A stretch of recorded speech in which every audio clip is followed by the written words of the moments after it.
Hi guys, ചെമ്പനീർ പൂവ് promo റിവ്യൂവിലേക്ക് എല്ലാവർക്കും സ്വാഗതം.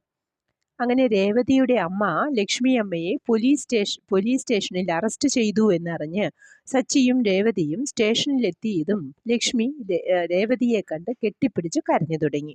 ഇത് കണ്ട് സച്ചി, അമ്മ ഇങ്ങനെ കരയല്ലേ, ഞാൻ സാറിനോടൊന്ന് സംസാരിക്കട്ടെ എന്ന് പറയുന്നു. സർ, എന്തിനാണ് അമ്മയെ സ്റ്റേഷനിൽ കൊണ്ടുവന്ന് എന്ന് ചോദിച്ചപ്പോൾ, എടോ, എത്ര ചോദിച്ചിട്ടും അവരുടെ മകൻ എവിടെയെന്ന് പറയുന്നില്ല എന്ന്. സർ, അതിന് അമ്മയെ പിടിച്ചു വെച്ചിട്ട് എന്താ കാര്യം? അവനെയല്ലേ പിടിച്ചു കൊണ്ടുവരേണ്ടത് സർ എന്ന് ചോദിക്കുമ്പോൾ കോൺസ്റ്റബിളിനെ വിളിച്ച്, എടോ, ഇയാളെ പിടിച്ച് അങ്ങോട്ട് കൊണ്ടുപോയേ എന്ന് പറയുന്നു. കോൺസ്റ്റബിൾ സച്ചിയെ പിടിച്ച് മാറ്റി നിർത്തുന്നു. പിന്നീട് മീരയും ശ്രുതിയും കൂടി നവീൻ ദാസിനെ കാണാൻ വരുന്നു.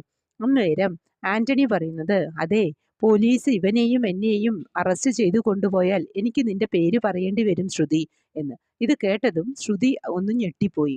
ശ്രുതി അവിടെ നിന്നും പോയപ്പോൾ നവീൻ ദാസ് ഓക്സിജൻ മാസ്കൊക്കെ മാറ്റി ആന്റണിയെ നോക്കി ചിരിക്കുന്നു.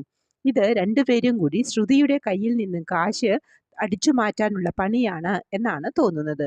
ഇനി തുടരെ തുടരെ നമ്മുടെ ശ്രുതിക്ക് വരാനുള്ള പണികളാണ് കാണാനിരിക്കുന്നത്. ഈ എപ്പിസോഡിന്റെ പ്രൊമോ ഇഷ്ടമായെങ്കിൽ ലൈക്ക് ചെയ്തും ഷെയർ ചെയ്തും സപ്പോർട്ട് ചെയ്തും സബ്സ്ക്രൈബ് ചെയ്തും സഹകരിക്കുക. അടുത്ത ഒരു എപ്പിസോഡിന്റെ പ്രൊമോവുമായി വരുന്നതുവരെ കാത്തിരിക്കുക.